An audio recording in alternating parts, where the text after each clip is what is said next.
tall buildings, the section really we want some ideas about what people consider makes a good tall building, which criteria we should use to assess proposals for tall buildings. Probably many of you are aware there's already some set criteria in the unitary development plan against which, but anything that you feel is particularly important in assessing tall buildings, please put forward those views. Is there anything? Yep. Thank you. This is referring not only to tall buildings but other buildings. Tall buildings tend to have a lot of glass. They tend to be offices.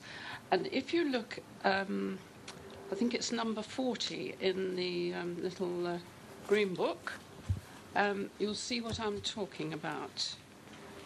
Yes, number 40, Telstar House. What happens with a glass building is that you see the desks and the furniture and the shopping bags. And this is particularly apparent in Paddington Basin. You're driving along the Westway and you think, oh, this is a sort of handsome building. And then you see, as I say, somebody's shopping from last week or the baggage under a desk. In other words, what I'm asking for is something in the UDP, or the framework, that encourages the disguise of this sort of thing, or masking out this sort of thing.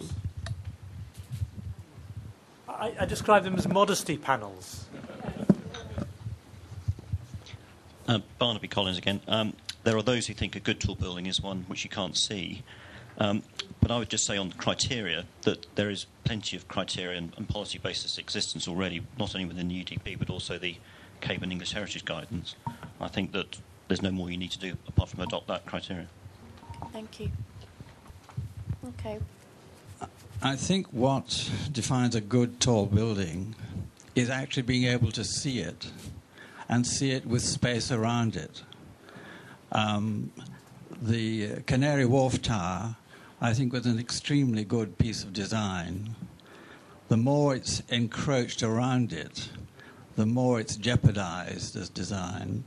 And I personally prefer to see isolated buildings rather than them all grouped together. Okay. Yes, sir.